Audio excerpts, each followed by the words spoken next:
چھٹے امام، کسی نے میرے مولا کو کہا کہ مولا آپ قیام کیوں نہیں کرتے ظلم کے خلاف؟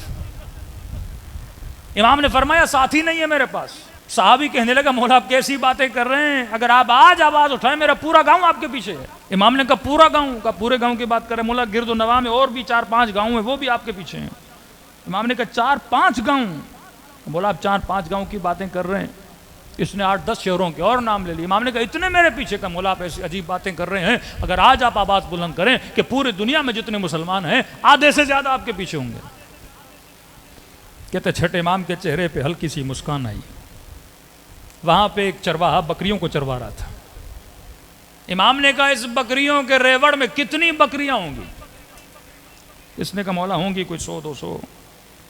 امام نے کہا اگر اتنے بھی میرے پاس ہوتے، ایک ریوڑ 20 بکریوں کا، امام نے کہا اس ایک ریوڑ جتنے بھی میرے پاس اصحاب ہوتے میں ظلم کے خلاف آواز بلند کرنے کے لیے تیار ہوتا۔ اور فرمایا ہم اماموں میں 11 امام تک، ہم اماموں میں جتنے مخلص اصحاب میرے جد حسین کو ملے کسی کو نہیں ملے۔ آپ امیر المومنین کے اصحاب گنیں گے انگلیوں پہ ختم ہو جاتے ہیں، 8-9 سے زیادہ آپ نہیں بڑھ پائیں گے۔ آج اس امت کو کتنے اصحاب یاد ہیں؟ مالک اشتر، ابو ذر غفاری، عمار یاسر، میثم تمار، سلمان فارسی، کتنے یاد ہیں آپ کو؟ محمد ابن ابی بکر، عثمان مظعون، 7, 8, 9, 10 وہاں پہ آپ اینڈ ہو جائیں گے۔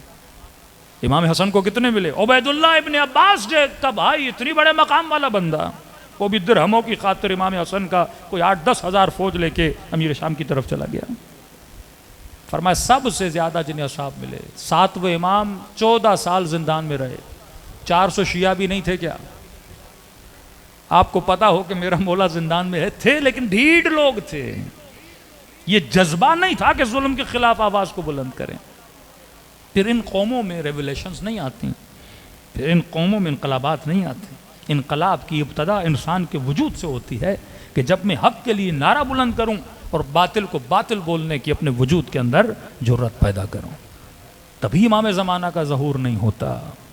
ظہور تب ہوگا جب حق کی حمایت میں آواز بلند کرنے والے۔ ہم انتظار کر رہے ہیں کہ مولا آئیں۔ ارے جب تو وقت یزیدوں کے خلاف آواز بلند نہیں کر سکتا تو امام آئیں گے تو کیا کرے گا؟ مطلب ہم آج بھی انتظار میں ہیں کہ سارے کام آ کے مولا کریں، ہم پیچھے سے تھوڑا سپورٹ دیں گے امام زمانہ کو۔ کام تو آپ نے کرنے ہیں۔ ولی خدا تو آرڈر دیتا ہے، امام کا کام حکم دینا ہے، جنگ تو نے لڑنی ہے۔ امام کا کام آرڈر دینا ہے کہ اللہ زمین پہ آیا آج تک، اللہ نے حکم دیا کہ نماز پڑھو، اللہ نے حکم دیا کہ روزہ رکھو، اللہ نے حکم دیا کہ حرام نہ کھاؤ، اللہ نے حکم دیا کہ رشوت خوری نہ کرو۔ یہ حکم خدا ہے۔ یہ تو نہیں کہ پروردگار عالم میرے سامنے ایک وجود لے کر آ جائے اور بولے کہ یہ کرو تو میں اس اللہ کے بائی فورس وہ کام کروں گا۔ نہیں، حکومت خدا کا۔ اسی طرح امام زمانہ ہے۔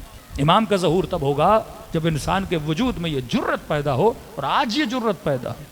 تبھی آیت اللہ العظمی شیرازی بزرگ سے کسی نے کہا کہ قبلہ یہ بتائیے اگر آپ کو پتہ چلے کہ 1 ہفتے میں آپ دنیا سے چلے جائیں گے تو آپ اس 1 ہفتے میں کیا کرو گے؟ تو پوچھنے والا اس انتظار میں تھا کہ قبلہ کہیں گے اس 1 ہفتے میں نماز شب پڑھوں گا، اس 1 ہفتے میں مثلاً قرآن پڑھوں گا، اس 1 ہفتے میں قضا نمازیں پڑھوں گا، اس 1 ہفتے میں مثلاً خیر و خیرات کروں گا، اس 1 ہفتے میں لوگوں سے معافیا مانگوں گا، اس 1 ہفتے میں اللہ کی زیادہ سے زیادہ عبادت کروں گا۔ لیکن انہوں نے بڑا سمپل سے جواب دیا کہ میرے لال کیا پوچھا کہ قبلہ اگر آپ کو پتہ چلے زندگی کا 1 ہفتہ باقی ہے تو آپ کیا کریں گے؟ کہ میرے لال میں وہی کروں گا جو آج تک کرتا ہوا رہا تھا۔